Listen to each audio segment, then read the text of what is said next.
The trick is not to keep going herring in there. The trick is to go in there, have a little stun. It's very, very shallow. Obviously the power's always off when there's fish in the net like that.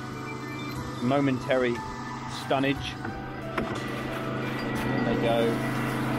They'll come round in a second. You can see all this open water and these little fish just want to be in there. It's an absolute nightmare.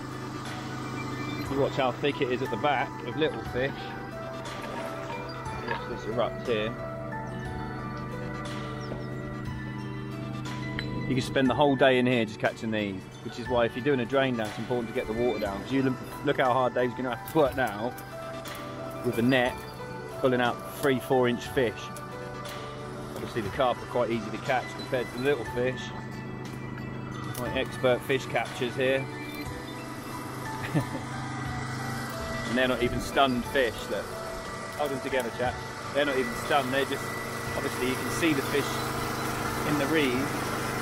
That's not the problem, the carp. The problem is the small fish, because they will not come out of there. They'll be in there all day, and it's a lot more labour intensive trying to catch tiny little fish out of here than it is netting them out in the open water. It just makes the job a nightmare. But you can see, you think, oh, they'll just swim out of there, and they're in an inch of water, and the further back you go,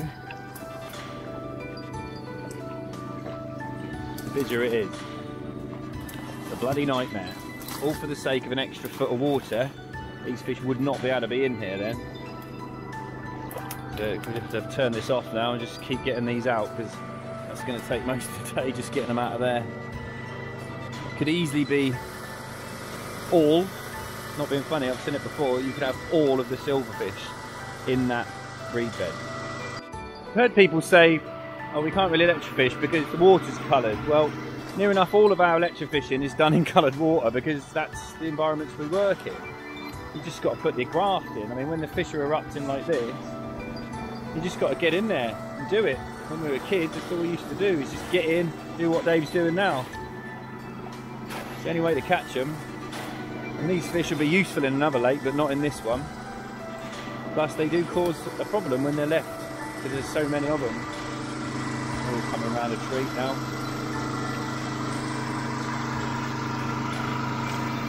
And you physically wouldn't catch these fish unless you're electrofishing. Look, it's ridiculous. Hundreds of pounds weight in there. There's a carp there. Ben's got it. So you don't go in there causing a load of grief. You just catch them as they come, nice and slow.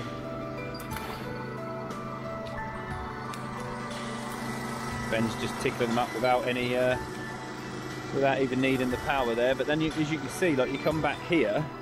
Think, oh, there's only an inch of water back there, right back there,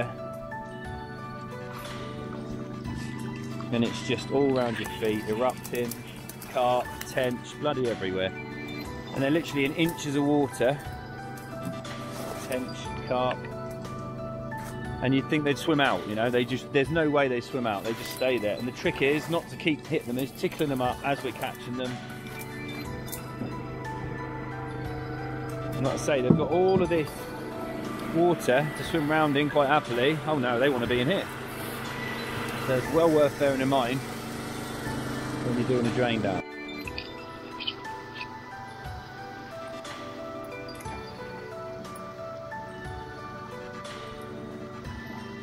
See how thick they are in there in an inch of water. It doesn't matter what time of year it is. When they want to be somewhere, that's where they'll be.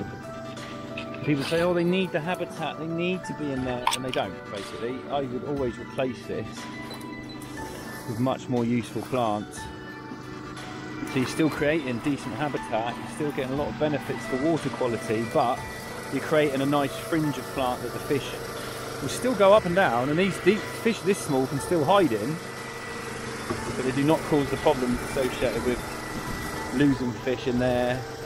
Line everywhere, you're always walking through here and there's line. So yeah, when you're planting your fishery, don't just think, oh, that'll do. It's 100 acres, it will self-seed a lot of the time, you can't do a lot about it, but when it's a smallish lake like this, think sensibly about your planting as you do about your stocking. It's really important. There's some nice ones in there. I'm not taking out the silvers and keeping them on top. Even better.